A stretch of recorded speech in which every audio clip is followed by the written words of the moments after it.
आज हम करेंगे अपना मोमेंट डिस्ट्रीब्यूशन मेथड विद स्वे का आखिरी क्वेश्चन यानी न्यूमेरिकल नंबर 3। हमारा क्वेश्चन है analyse the rigid frame shown in figure by moment distribution method and draw the deflective shape and bending moment diagram. तो ये है हमारा गिवन फिगर जहाँ पर हमारा एंड ए है फिक्स, एंड डी भी है फिक्स, और हमें दिख ही रहा है कि यहाँ पर स्वे जनरेट होगा क्योंकि यहाँ पर मोमेंट ऑफ इनर्शिया है 2i, यहाँ पर मोमेंट ऑफ इनर्शिया i और यहाँ पर i, मतलब मोमेंट ऑफ इनर्शिया डिफरेंट है और लेंथ भी डिफरेंट है, तो यहाँ पर स्वे जनरेट होगा। ठीक है, तो चलिए इस क्वेश्चन को करते हैं शुरू। अपने पहले स्टेप जो कि होगा to find fix end moment. तो ये हमारा फर्स्ट स्टेप जहाँ पर हम निकालेंगे fixed end moment for each span. यहाँ पर हम करते हैं सबसे पहले फॉर स्पान ए बी,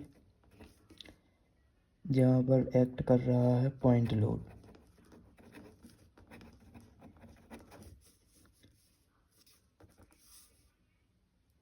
तो fix end moment for A B यानी left to right minus WAB² divide L²। यहाँ पर जो लोड है उसकी वैल्यू है 12, L की वैल्यू है 3 और B की वैल्यू भी है 3 और टोटल लेंथ दी हुई है 6।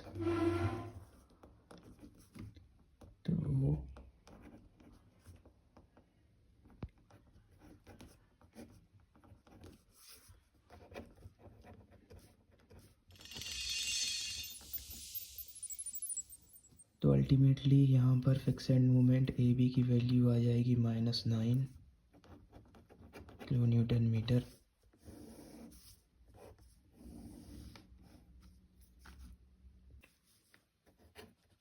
अब हम निकालेंगे fix end moment for B A, जिसके लिए फॉर्मूला होगा plus WA² divide L² plus 12 3² 3 divide by 6²।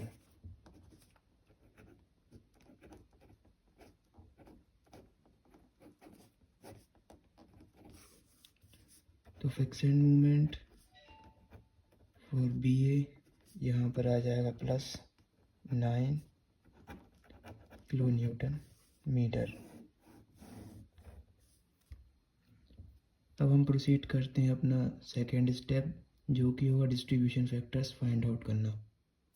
तो यहाँ पर हम फाइंड आउट करेंगे अपने दूसरे स्टेप में डिस्ट्रीब्यूशन फैक्टर, जिसके लिए हम बनाएंगे डिस्ट्रीब्यूशन फैक्टर टेबल। तो यहाँ पर पहला होगा serial number, joint, third number पे आएंगे हमारे members, then relative stiffness, summation of relative stiffness, finally distribution factor. बात करें अगर हम अपने फिगर में, तो ये है हमारा गिवन फिगर जहाँ पर हम क्लियरली देख सकते हैं कि एक जॉइंट है बी, दूसरा जॉइंट है सी।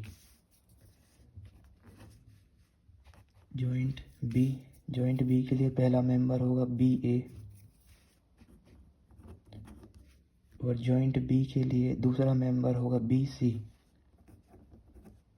ठीक, सिमिलरली अगर हम बात करें दूसरे जॉइंट यानी जॉइंट सी की, उसके लिए पहला मेंबर होगा BC, दूसरा मेंबर हो जाएगा CD। सिंस हमारे क्वेश्चन में बोथ एंड्स हैं फिक्स, ठीक है, यहाँ पर रिलेटिव स्टिफनेस में अगर हम देखें तो हमारी रिलेटिव स्टिफनेस में जो BA है एंड A है फिक्स, तो रिलेटिव स्टिफनेस फॉर BA हो जाएगी 4EI/L और मेंबर BC में जो C है वो है एक कंटिन्यूस यानी इंटरमीडिएट पॉइंट, तो जिसके लिए रिलेटिव स्टिफनेस हो जाएगी 4EI/L, ठीक है। BC पर I की वैल्यू है I, यहाँ हम लिखेंगे I, और मेंबर BA पर I की वैल्यू है 2I, तो हम इससे 2I, ठीक है।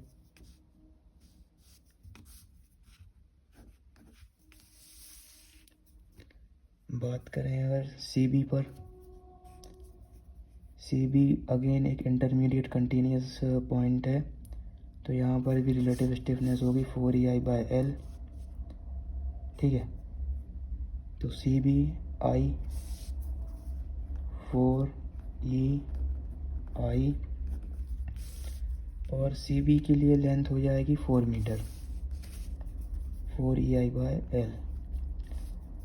और बात करें अगर हम CD के लिए, तो एंड D भी है फिक्स, तो अगेन रिलेटिव स्टिफनेस हो जाएगी 4EI/L, जहाँ पर I की वैल्यू रहेगी I, ठीक है। 4EI, और इसकी लेंथ है 3 मीटर, और BA की टोटल लेंथ है 3 + 3 6, और BC की जो टोटल लेंथ है वो है 4। तो हम निकाल लेते हैं अब समेशन फॉर रिलेटिव स्टिफनेस, ठीक है। तो इसकी वैल्यू होगी 8/8 EI/6, तो 8/6 सम, इसकी वैल्यू हो जाएगी 4/4, 4/4, तो इसकी value sum of relative stiffness for joint B 2.33 EI। इसी तरह से हम निकालेंगे relative stiffness for joint C, यहाँ पर 4/4, 4/4 सम 4/3, तो 2.33 EI हो जाएगी हमारी summation of relative stiffness for joint सी।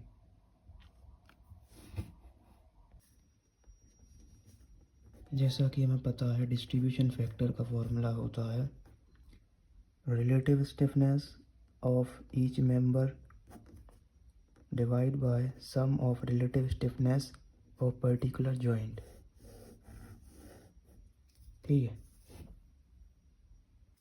तो distribution factor for member BA हो जाएगा 4 × 2 8, 8/6, 8/6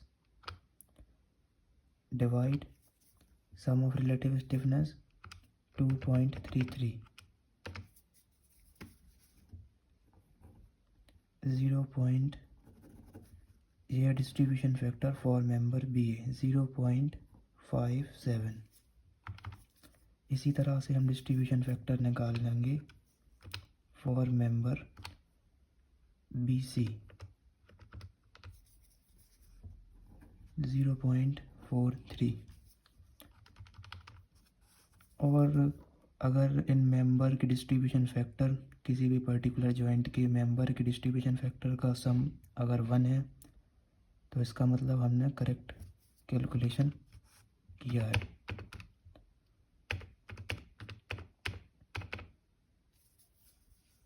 तो इनका जो सम है वो आ रहा है 1, तो हम कह सकते हैं कि ये करेक्ट है। तो इस तरह से आप चेक भी कर सकते हैं, ठीक है। अब हम निकालेंगे distribution factor for member CB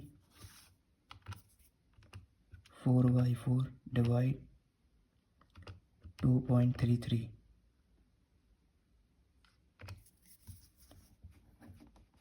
ये है distribution factor for member CB,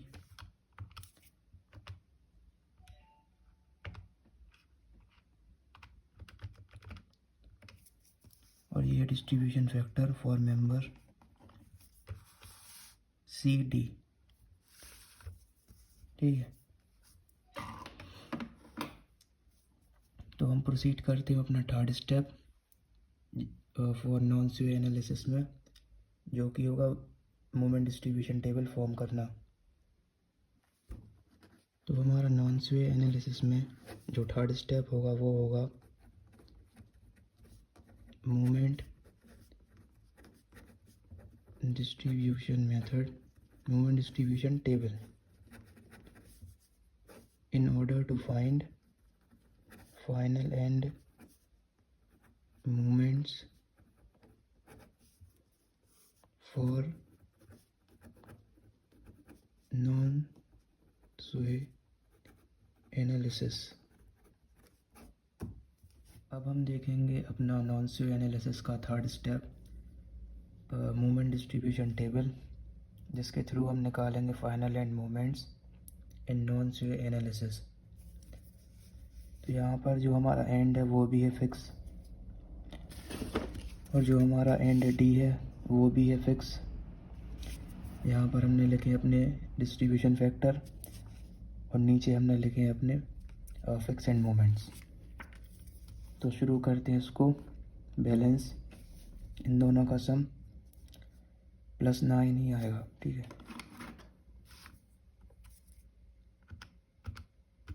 इससे इंटू बैलेंस में -1 से इंटू करेंगे हम, ठीक है।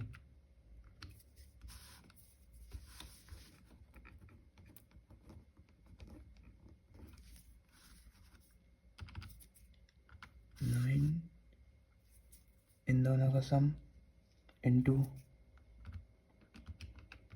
-1, क्योंकि बैलेंस में साइन चेंज हो जाता है, इसलिए हम -1 से इंटू करेंगे, ठीक है।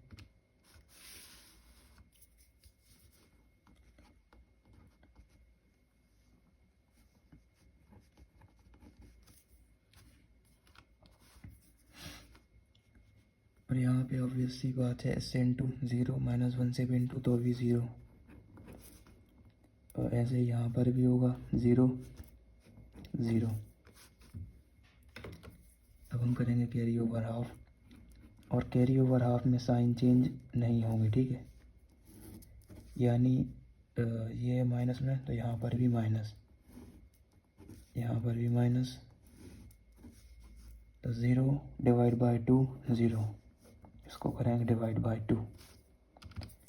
3.87 डिवाइड बाई 2 1.94, और 0 डिवाइड बाई 0 0।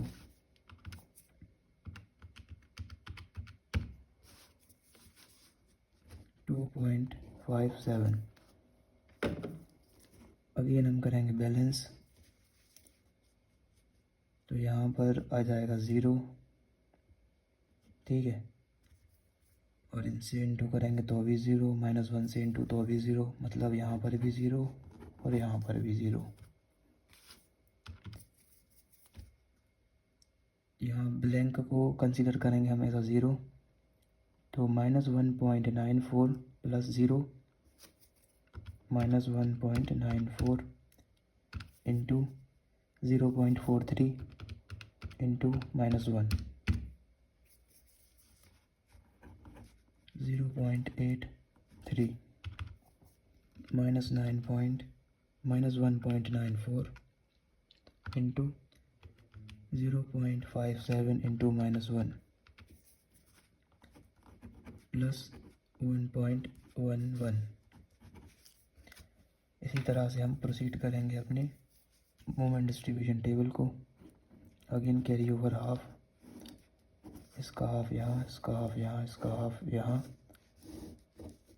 0 हाफ। ये प्लस में कैरी ओवर हाफ में साइन चेंज नहीं होगा। फाइनली यहाँ पर हमारी वैल्यूज़ आ चुकी हैं क्लोज टू 0, इसलिए हम इन्हें कर देंगे carry over half eight fix and. तो 0 का हाफ 0, फिर यहाँ पे -0.01 -0.01, क्योंकि इसका हाफ होगा यहीं, ठीक है।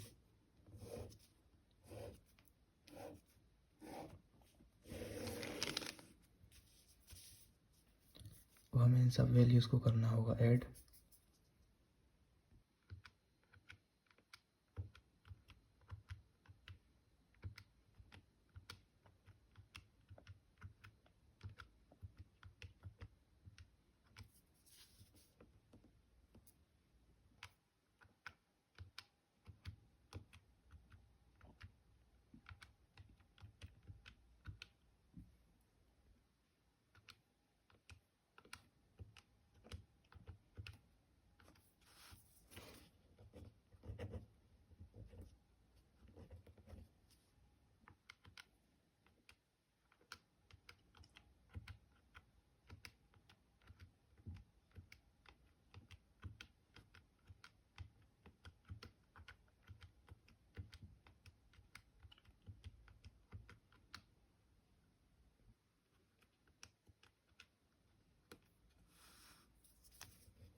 तो फाइनली यहाँ पर आ गई है हमारी फाइनल एंड मोमेंट्स की वैल्यू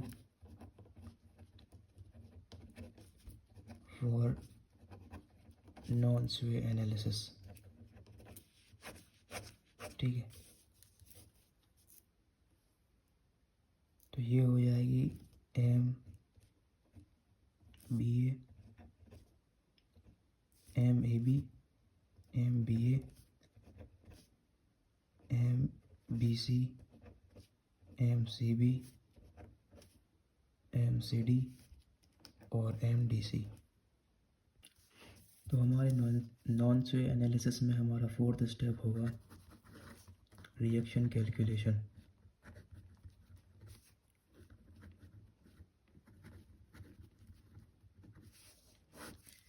क्योंकि ये कर रहे हैं हम फॉर नॉन स्वे एनालिसिस, इसलिए हम यहाँ पर एक्सटर्नल लोडिंग्स और एक्सटर्नल फोर्स को कंसीडर करेंगे।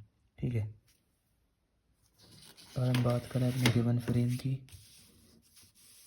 तो गिवन फ्रेम में अगर सबसे पहले हम रिएक्शन कैलकुलेशन करेंगे स्पान ए बी के लिए, जिसकी टोटल लेंथ है 6 मीटर और एक सेंट्रल पॉइंट लोड भी है 12 किलो न्यूटन।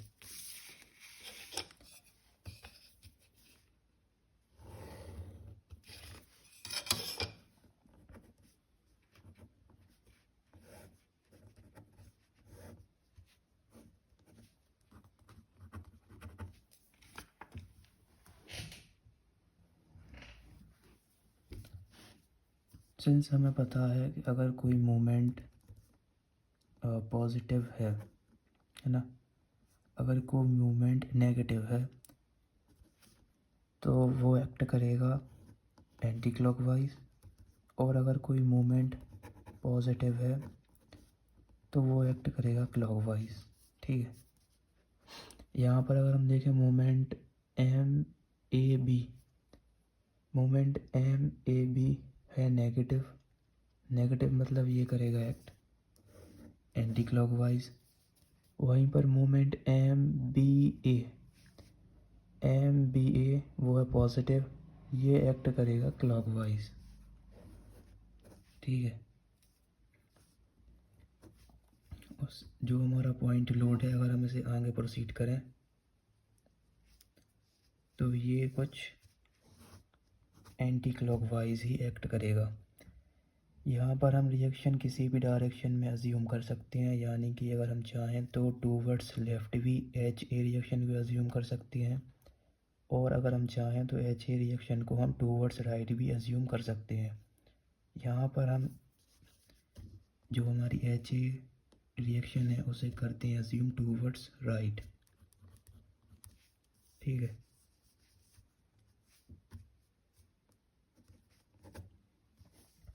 और क्योंकि हम ये कर रहे हैं फॉर स्पान ए बी, तो यहाँ पर एक्ट करेगा L C P left hand side clockwise positive.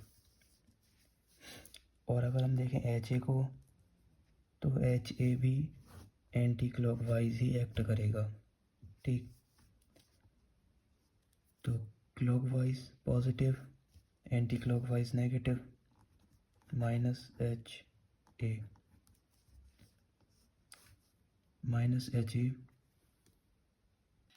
Into perpendicular distance 6, और मोमेंट एम ए बी जो कि है हमारा एंटी क्लॉकवाइज, और यहाँ पे है क्लॉकवाइज पॉजिटिव, तो anti clockwise negative moment M A B. वहीं पर अगर हम मोमेंट एम बी ए की बात करें तो वो है clockwise positive moment M B A, और इस पॉइंट लोड ये भी एक्ट कर रहा है anti clockwise positive anti clockwise negative, into perpendicular distance यहाँ पर हो जाएगा 3 इक्वल्स टू 0।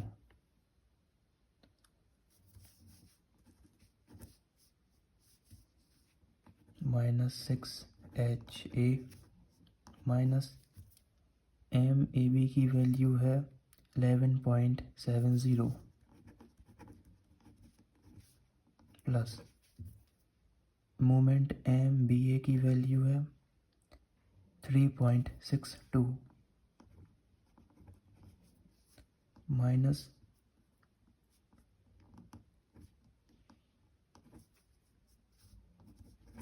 तो यहाँ पर बेसिकली हमारा एम रहेगा एच ए की वैल्यू फाइंड आउट करना। तो यहाँ पर हमारे एच ए की वैल्यू आ जाएगी -7.35। रिएक्शन कैलकुलेशन में अगर एच ए की वैल्यू माइनस आए इसका मतलब है जो हमने एच ए की डायरेक्शन अज्यूम की थी वो हमारा अजम्पशन है रॉन्ग, यानी हमने एच ए को अज्यूम किया था टूवर्ड्स राइट, बट एक्चुअली में एच ए एक्ट कर रहा है टूवर्ड्स लेफ़्ट। क्योंकि एच ए की एक्चुअल डायरेक्शन होगी टूवर्ड्स लेफ़्ट, इसलिए इसके साथ भी माइनस साइन रहेगा। ठीक है, अब हम करते हैं अपना reaction calculation for span C D, जहाँ पर हमारी जो सी डी स्पान की लेंथ है वो है 3 मीटर और इस स्पान पर कोई भी लोडिंग नहीं है। तो ये है हमारा स्पान सी डी जिसकी लेंथ है 3 मीटर्स। और अगर हम मूवमेंट की बात करें तो मूवमेंट एम सी डी वो है पॉजिटिव। सिंस हमें पता है अगर कोई भी फाइनल एंड मूवमेंट अगर पॉजिटिव है तो वो एक्ट करेगा क्लॉकवाइज, और अगर कोई फाइनल एंड मूवमेंट अगर नेगेटिव है तो वो एक्ट करता है एंटी क्लॉकवाइज। यहाँ पर जो हमारा मूवमेंट एम सी डी है वो है पॉजिटिव, वो एक्ट करेगा क्लॉकवाइज।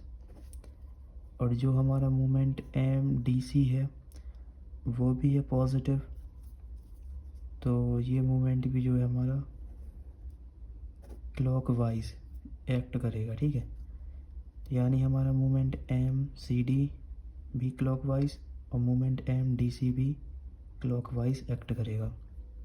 यहाँ पर कोई भी लोडिंग नहीं है।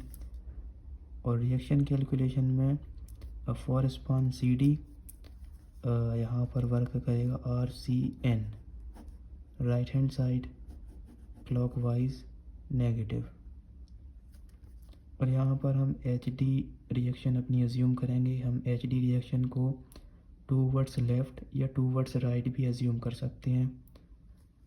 इसे हम इस बार अज्यूम करते हैं टूवर्ड्स लेफ़्ट। ठीक, अगर ये टूवर्ड्स लेफ़्ट जाएगी तो ये क्लॉकवाइज एक्ट करेगी। ठीक है,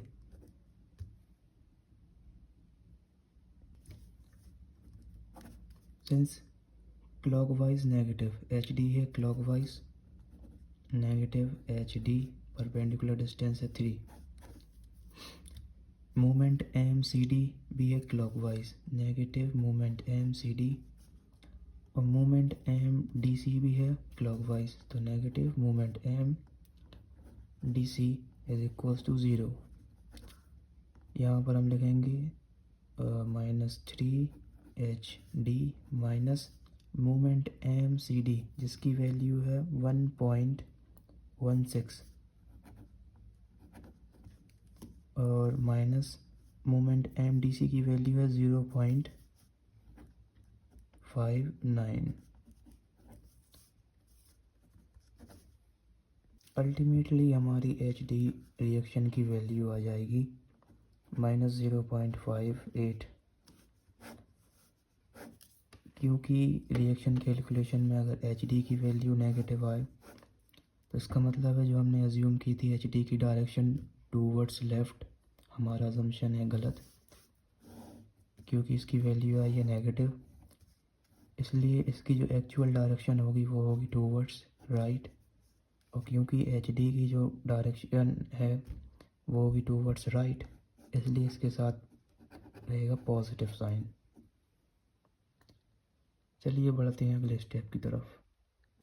तो अगला स्टेप हमारा स्टार्ट होगा summation of all horizontal forces equals to 0, जहाँ पर हम फाइंड आउट करेंगे स्वे फोर्स अपने नॉन स्वे एनालिसिस में। ठीक है,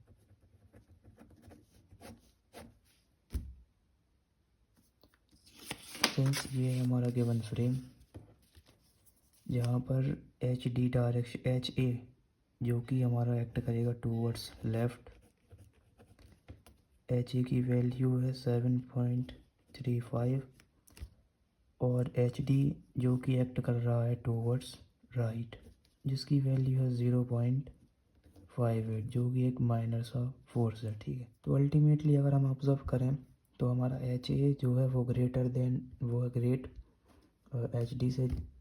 ठीक है, तो अगर ये कोई कॉलम अगर इसके नीचे से अगर कोई फोर्स टूवर्ड्स लेफ़्ट एक्ट करेगा तो हमारा कॉलम जो है इस तरह से स्वे होगा। ठीक है, ना कि इस तरह से, हमारा कॉलम स्वे होगा कुछ इस प्रकार से। अगर नीचे से ये टूवर्ड्स लेफ़्ट जाएगा तो हमारा जो स्वे फोर्स है वो एक्ट करेगा टूवर्ड्स राइट। अगर हमारा यहाँ पर स्वे फोर्स टूवर्ड्स राइट एक्ट कर रहा है तो यहाँ पर हमारा एक्ट करेगा प्रिवेंटिंग स्वे फोर्स जिसे हम डिनोट करेंगे पी से। ठीक है, अगर हम यहाँ पर लिखें अपने ऑल हॉरिजॉन्टल फोर्सेस तो हम सबसे पहले लिखेंगे यहाँ पर इस पॉइंट लोड को जो कि एक्ट कर रहा है टूवर्ड्स राइट, यानी इसकी वैल्यू रहेगी पॉजिटिव 12। और फिर अगर हम देखें एच ए जो कि एक्ट कर रहा है टूवर्ड्स लेफ़्ट तो इसकी जो साइन होगा इसके साथ आएगा -7.35 और एच डी एक्ट कर रहा है टूवर्ड्स राइट तो इसके साथ हम लिखेंगे +0.58। वहीं पर जो हमारा पी प्रिवेंटिंग स्वे फोर्स है वो एक्ट कर रहा है टूवर्ड्स लेफ़्ट तो -P और =0। तो यहाँ पर हम फाइंड आउट करेंगे प्रिवेंटिंग स्वे फोर्स पी की वैल्यू 12 - 7.35।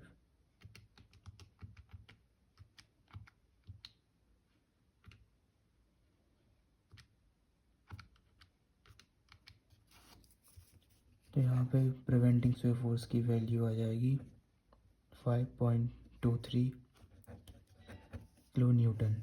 मतलब जो हमने प्रिवेंटिंग स्वे फोर्स की डायरेक्शन एज्यूम की थी वो करेक्ट है क्योंकि यहाँ पर आया है पॉजिटिव 5.323 किलो न्यूटन।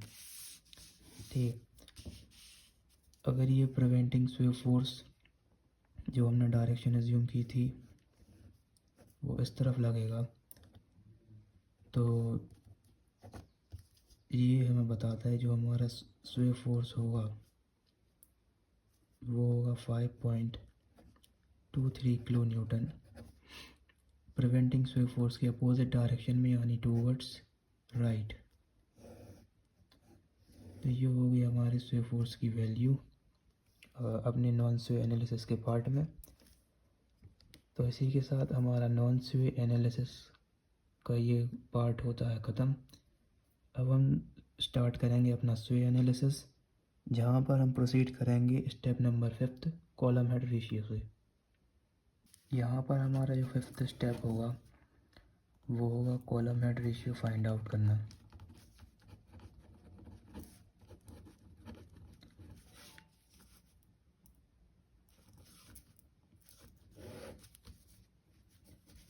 सिंस हमारे स्वे फोर्स की वैल्यू है तो हमारे स्वे फोर्स की वैल्यू है 5.23 टूवर्ड्स राइट। यहाँ पर टूवर्ड्स राइट हमें इंडिकेट कर रहा है कि जो हमारे स्वे फोर्स की वैल्यू जो हमने अपने नॉन स्वे एनालिसिस में निकाली थी वो है पॉजिटिव। और अगर ये वैल्यू पॉजिटिव है तो जो हमारे कॉलम हेड रेशियो रहेंगे वो आएंगे नेगेटिव। तो अल्टीमेटली हमारे जो कॉलम हेड रेशियो हो जाएंगे वो हो जाएंगे -MBA -MDC क्योंकि जो हमारा गिवन फ्रेम है उसमें बोथ एंड्स हैं फिक्स, एंड ए और एंड डी भी हैं फिक्स, इसलिए जो इसका फॉर्मूला होगा वो होगा 6E1I1 del L1 square divide 6E2 I2 del L2 square. यहाँ पर 6 से 6 कैंसिल, डेल से डेल कैंसिल, और यहाँ पर माइनस साइन जो है वो कैंसिल नहीं होगा, ठीक है। तो इस बात का आप ध्यान रखिए। अगर हम बात करें फॉर स्पान ए बी, तो यहाँ पर जो मोमेंट ऑफ इनर्शिया है वो है 2I E2I, और टोटल लेंथ दी हुई है 6 स्क्वायर। और फॉर स्पान सी डी जो हमारा मोमेंट ऑफ इनर्शिया है वो है I, और L2 की वैल्यू है 3, यानी 3 का स्क्वायर।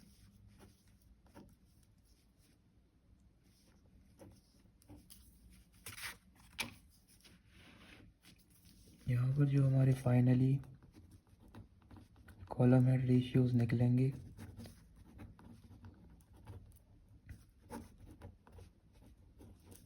वो होंगे -236, इसको हम करेंगे रेसिप्रोकल 9,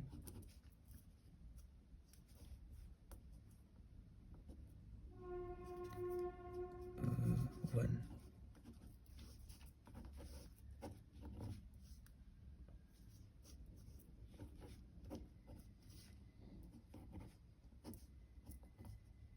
तो ये होंगे हमारे कॉलम हेड रेशियोज -1 और -2। कॉलम हेड रेशियो बेसिकली आप कह सकते हैं कि जो हम मोमेंट डिस्ट्रीब्यूशन टेबल बनाएंगे अपने स्वे एनालिसिस के पार्ट में, तो कॉलम हेड रेशियो हमारे स्वे एनालिसिस में बनने वाली मोमेंट डिस्ट्रीब्यूशन टेबल के आप कह सकते हैं कि फिक्सेड मोमेंट होंगे, ठीक है। तो इसी के साथ हम बनाते हैं अपनी moment distribution table for sway analysis. हमारे 6th स्टेप में हम बनाएंगे अपनी मोमेंट डिस्ट्रीब्यूशन टेबल, लेकिन इस बार वो होगी फॉर स्वे एनालिसिस में, ठीक है।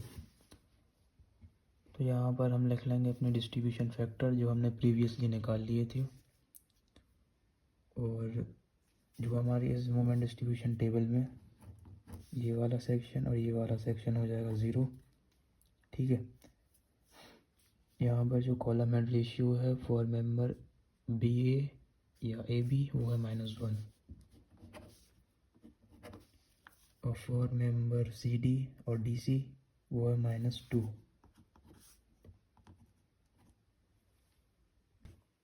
और यहाँ पर सिंस हमारे जो बोथ एंड्स हैं एंड ए एंड डी दोनों है फिक्स, तो इसलिए हम अपनी मोमेंट डिस्ट्रीब्यूशन टेबल को स्टार्ट कर सकते हैं बैलेंस के साथ। तो इन दोनों का सम जो कि आएगा -1 इंटू 0.57 0.57 इंटू -1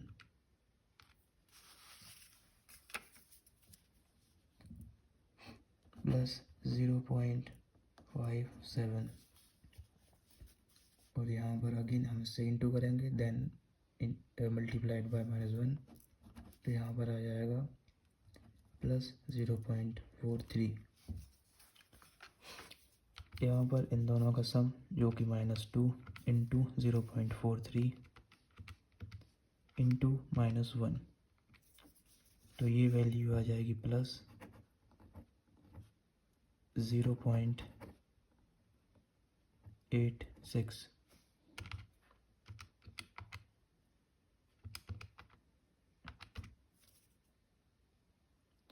इंटू -1 प्लस 1.14। अब हम करेंगे carry over half. Carry over half में साइन चेंज नहीं होंगे, ठीक है। तो इसलिए हम सबसे पहले साइन लिख लेते हैं अपने, प्लस यहाँ पर भी प्लस, यहाँ पर भी प्लस, यहाँ पर भी प्लस 0.57 डिवाइड बाई 2 0.29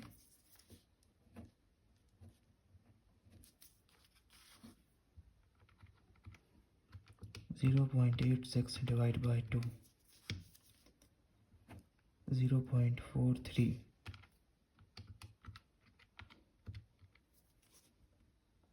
0.22,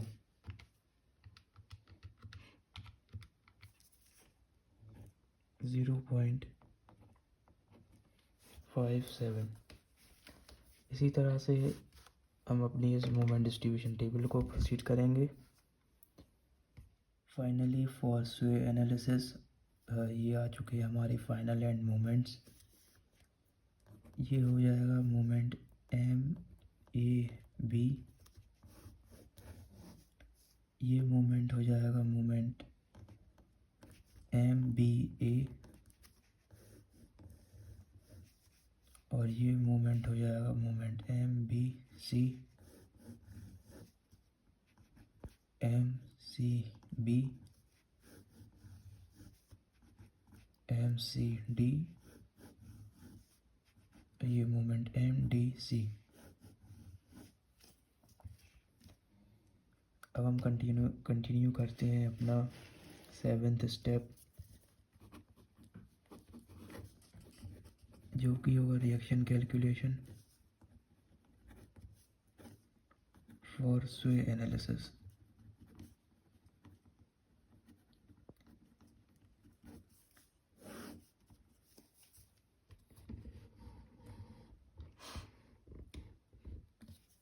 सिंस अगर कोई फाइनल एंड मोमेंट की वैल्यू नेगेटिव है, इसका मतलब वो फाइनल एंड मोमेंट एक्ट करेगा एंटी क्लॉकवाइज।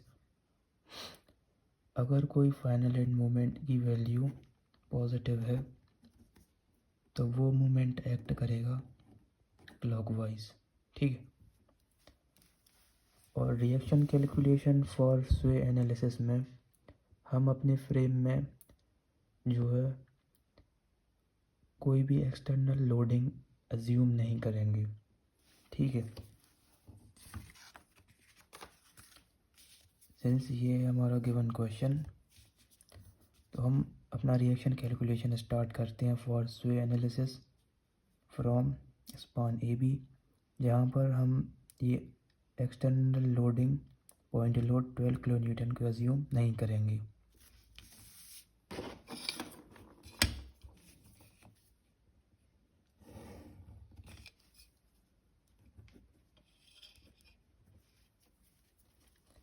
स्पान AB की टोटल लेंथ है 6 मीटर।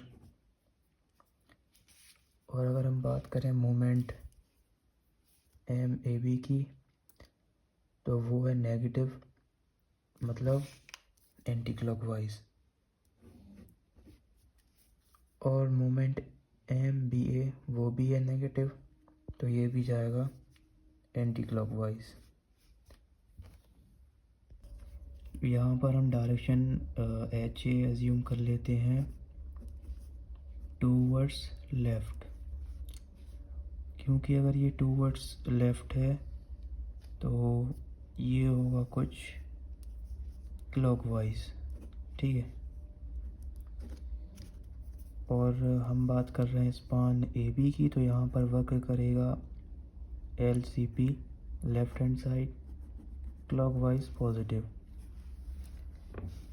HA है हमारा क्लॉकवाइज, ठीक है, और यहाँ पर क्लॉकवाइज है positive, plus HA into perpendicular distance 6।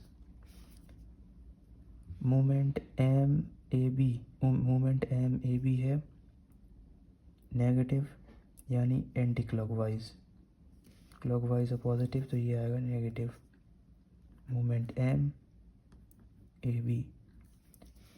Similarly जो हमारा मोमेंट MBA है वो भी है एंटी क्लॉकवाइज, तो नेगेटिव मोमेंट MBA,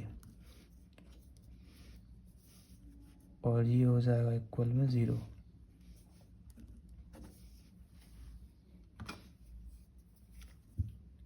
यहाँ पर हम लिखेंगे plus 6HA minus moment MAB की वैल्यू है 0.83 माइनस, और मोमेंट बी ए की वैल्यू है 0.66 इक्वल्स टू 0।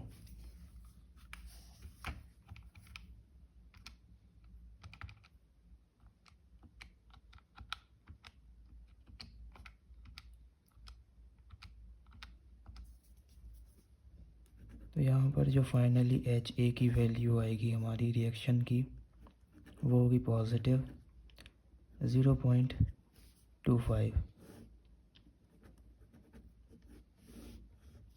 मतलब जो हमने डायरेक्शन अज्यूम की थी वो है करेक्ट, क्योंकि इसकी वैल्यू आई है पॉजिटिव। तो हमारी अज्यूम की हुई डायरेक्शन होगी करेक्ट, और हमने डायरेक्शन अज्यूम की थी टूवर्ड्स लेफ़्ट, इसलिए ये रहेगा नेगेटिव साइन में। अब हम देखते हैं reaction calculation for span C D, जिसकी लेंथ है 3 मीटर। तो ये है हमारा स्पान सी डी, और reaction calculation for sway analysis में हम कोई भी एक्सटर्नल लोडिंग एज्यूम नहीं करेंगे, ठीक है। और यहाँ पर वर्क करेगा R C N, right hand side clockwise negative, ठीक है।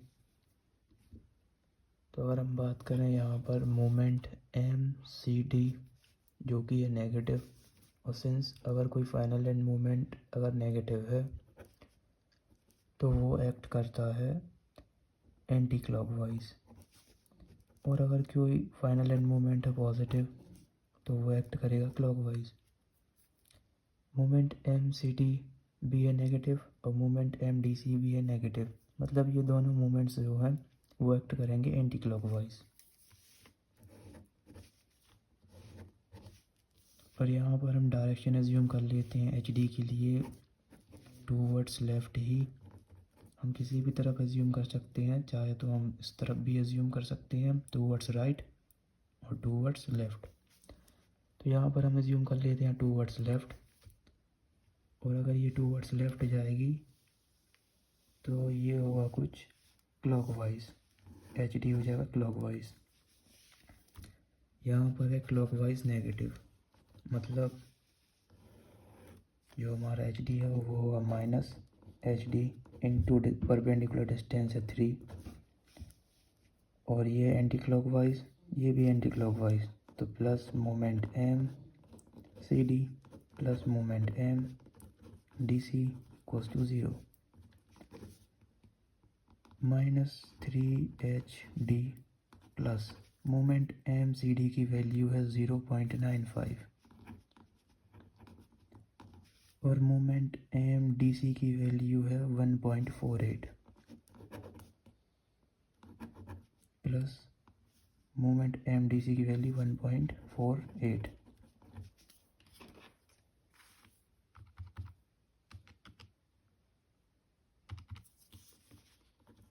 अल्टीमेटली जो हमारी एच डी की वैल्यू होगी वो होगी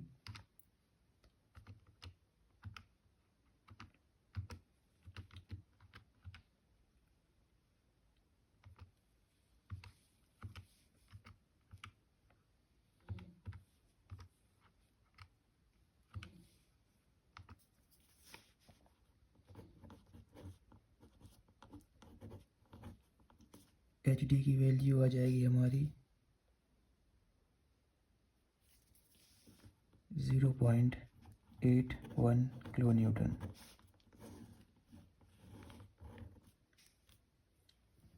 ठीक, सिंस जो हमारी एच डी रिएक्शन है वो आ चुकी है पॉजिटिव, मतलब जो हमने रिएक्शन की डायरेक्शन अज्यूम की थी टूवर्ड्स लेफ़्ट, वो हमारा अजम्पशन है करेक्ट, क्योंकि एच डी की वैल्यू आई है पॉजिटिव।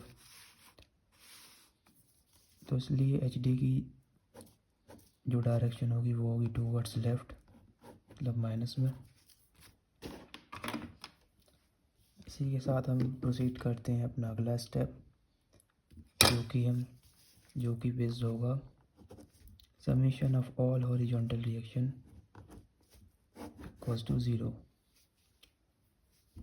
सिंस ये है हमारा स्वे एनालिसिस का पार्ट, तो यहाँ पर हम कोई भी एक्सटर्नल लोड एज्यूम नहीं करेंगे। यहाँ पर अगर हम देखें अपना स्टेप नंबर 8, जहाँ पर हम फाइंड आउट करेंगे एस डैश की वैल्यू, और ये चल रहा है हमारा स्वे एनालिसिस,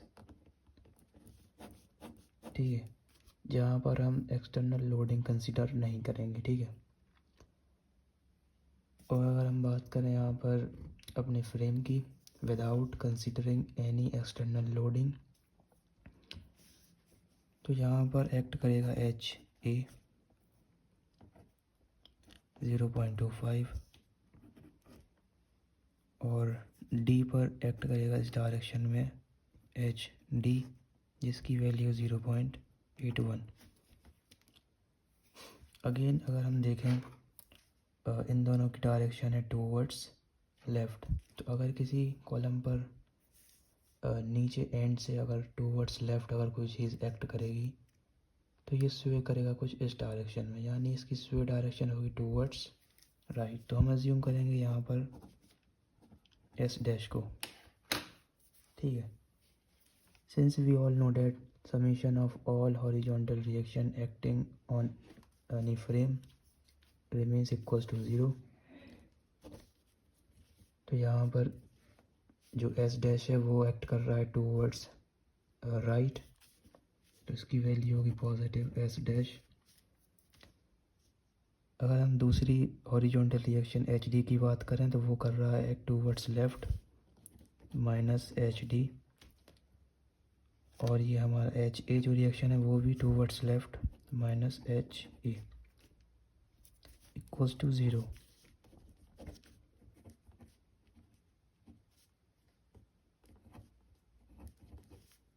यहाँ पर हम करेंगे वैल्यू पुट,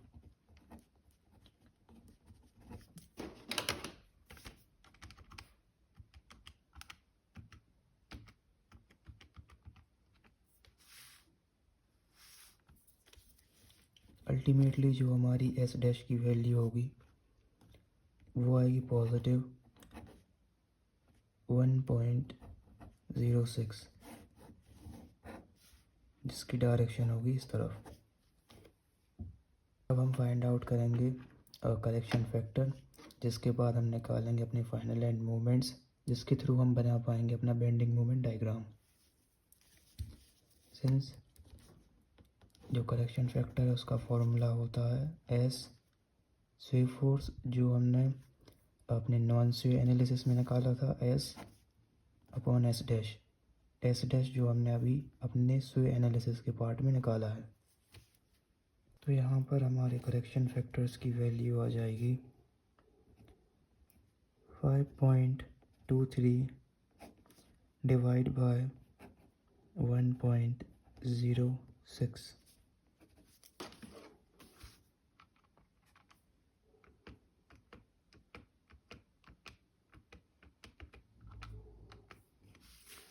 तो करेक्शन फैक्टर्स की वैल्यू होगी 4.93।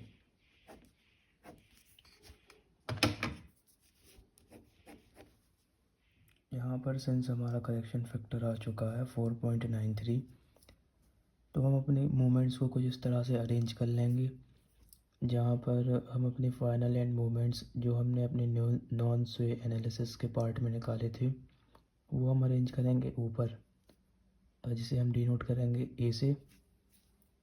वहीं पर जो हमारे फाइनल एंड मोमेंट्स जो स्वे एनालिसिस में निकले हैं उन्हें हम लिखेंगे यहाँ पर, और उनसे हम इंटू करेंगे जो हमारे स्वे एनालिसिस में फाइनल एंड मोमेंट्स निकले थे, उससे हम मल्टीप्लाई करेंगे अपना करेक्शन फैक्टर 4.93, और ये वैल्यूज़ आ जाएंगी जिसे हम डिनोट करेंगे बी से, और ए प्लस बी से हम निकाल लेंगे फाइनली अपने फाइनल एंड मोमेंट्स, जिसके थ्रू हम ड्रॉ करेंगे बेंडिंग मोमेंट डायग्राम। तो यहाँ पर हम चूज़ कर लेते हैं अल्टरनेटली, तो ये हो जाएगा M A minus 15.79।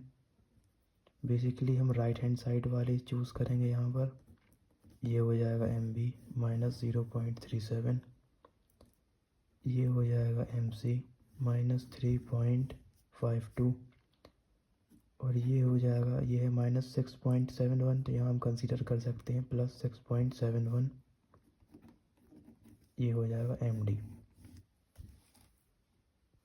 Bending moment diagram बनाने के लिए हम कैलकुलेट करेंगे mx, जहाँ पर हम कंसीडर करेंगे इस पॉइंट को E, क्योंकि लोडिंग केवल AB स्पान पर ही है, तो ये हो जाएगा E पॉइंट।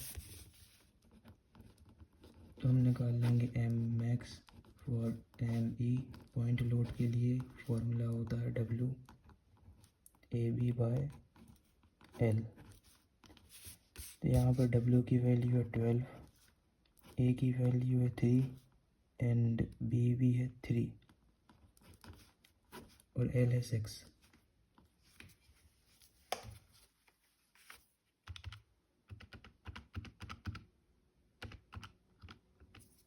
अल्टीमेटली ME जो हमारा mx है उसकी वैल्यू आ जाएगी 18 किलो न्यूटन मीटर। तो यहाँ पर हमारी ME की वैल्यू आ चुकी है और अब हम ड्रॉ कर सकते हैं अपना बेंडिंग मोमेंट डायग्राम। अपने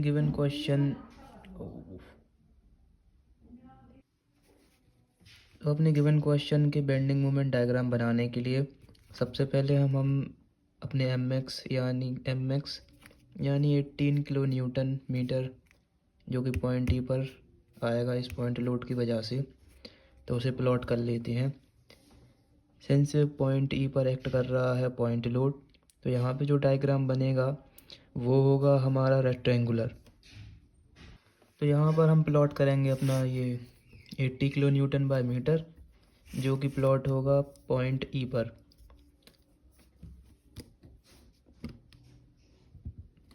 तो हम पॉइंट ई अज्यूम कर लेते हैं यहाँ कहीं, ठीक है।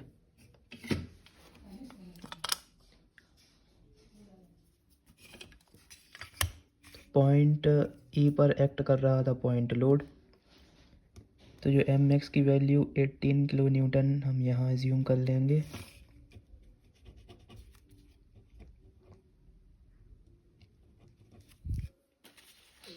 क्योंकि जो mx की वैल्यू होती है उसके लिए पॉजिटिव वैल्यू हम लिखते हैं लाइन के ऊपर और नेगेटिव वैल्यू लिखते हैं नीचे। ये होता है mx की वैल्यू के लिए, है ना। वहीं पर अगर हम बात करें फाइनल एंड मोमेंट्स, तो उनके लिए नेगेटिव वैल्यू लिखेंगे ऊपर, पॉजिटिव वैल्यू लिखेंगे नीचे, ठीक है।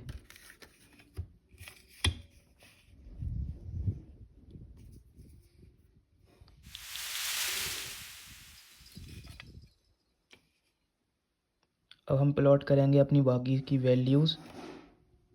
तो ये है हमारी फाइनल एंड मोमेंट्स की वैल्यू जिसके थ्रू हम प्लॉट करेंगे अपना बेंडिंग मोमेंट डायग्राम, ठीक है। तो यहाँ पर ME की वैल्यू है -15.79।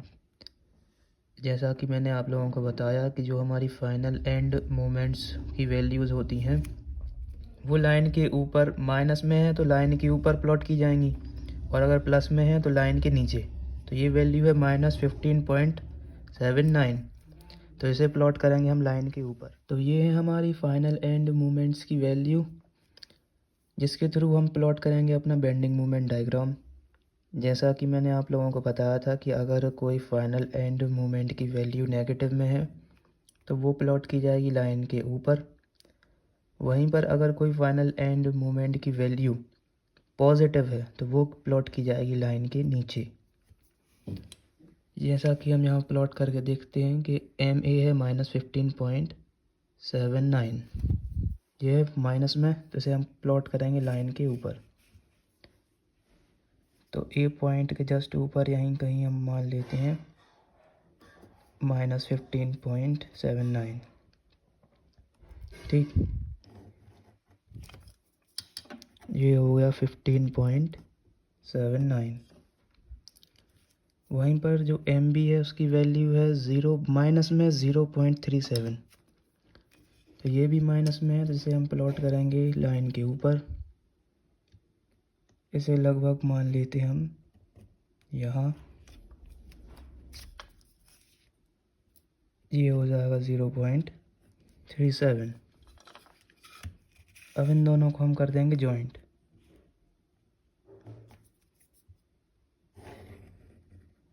ठीक, एम बी की वैल्यू हम उस डायरेक्शन में भी प्लॉट करेंगे। ठीक है, तो ये अगेन 0.37 यहाँ पर। सी की वैल्यू भी है नेगेटिव, तो इसे हम प्लॉट कर लेते हैं लगभग यहाँ 3.52। अब इन दोनों को कर देंगे हम ज्वाइन। ठीक है, एम सी की वैल्यू अगेन हम इस डायरेक्शन में प्लॉट करेंगे।